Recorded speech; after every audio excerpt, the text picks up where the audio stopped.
promised to support Ukraine and increase defense spending. The 34th NATO summit ended in the Netherlands. The participants called it historic, as they managed to reach an agreement on all the main issues. First of all, it was about increasing defense spending to 5% of GDP over the next 10 years.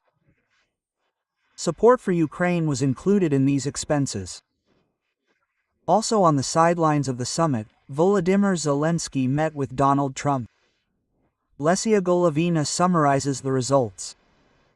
The second day of the NATO summit with a shortened program, the main meeting lasted less than 3 hours. The media write that the schedule was adjusted because of US President Donald Trump, who does not like long meetings. However, many leaders are convinced that the duration does not matter. The duration of this meeting does not actually correspond to its historical importance. From a Norwegian point of view, it is important to talk about the Arctic, about the far north. NATO should be present there. It is there, next to Russia, that it washes the eyes and ears of the alliance. The main topic of the summit is to increase recurrent spending to 5% by 2035. Now, according to the final resolution, each NATO country must develop its own 10-year plan with clear steps to achieve this goal. We must make sure that NATO has the means and capabilities, taking into account the long-term threat from Russia and the buildup of Chinese military power. It is also a fact that North Korea, China and Iran support the military effort in Ukraine. So it is important that we spend more. Today this is the #1 priority. A new spending plan for the coming years. Separately, Donald Trump was expected to make statements about the United States' commitment to Article 5 of the NATO Charter on collective defense in the event of an attack on one of the alliance's member countries, especially in the context of talk that Russia may attack one of the European countries in the coming years. In the end, the US president did confirm, "We are with them until the end.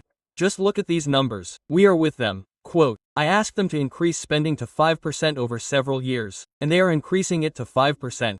And this is despite the fact that many do not even pay 2%. NATO will become very strong with us." The summit also confirmed that Russia remains a long-term threat to NATO countries. To be honest, we know our neighbor Putin well. And until he changes his goal, Russia will be a great threat to all NATO countries, to all members of the European Union. I would say that we should not be afraid, but we should be ready. NATO member states agreed that helping Ukraine in the war against the Russian Federation will be part of their contribution to Euro-Atlantic security. Even Hungary supported this decision. At the same time, its leader on the sidelines of the summit also made a critical statement about Ukraine. NATO has no business in Ukraine. Ukraine, like Russia, is not a member of NATO, and my task is to keep it that way. On the sidelines of the summit, Ukrainian President Volodymyr Zelensky held several important meetings. "We have agreed with the Danish Prime Minister to create a joint production of drones and long-range missiles. This will be the first such enterprise," Zelensky reported. The head of the Norwegian government announced that his country is transferring drones worth €550 million to Ukraine. However, the most anticipated meeting between Zelensky and Donald Trump. A long and meaningful meeting with President Trump. "We covered all the really important issues. I thank Mr. President. Thank you to the United States. We talked about how to achieve a ceasefire and real peace. We talked about how to protect our people. We appreciate the attention and willingness to help bring peace closer."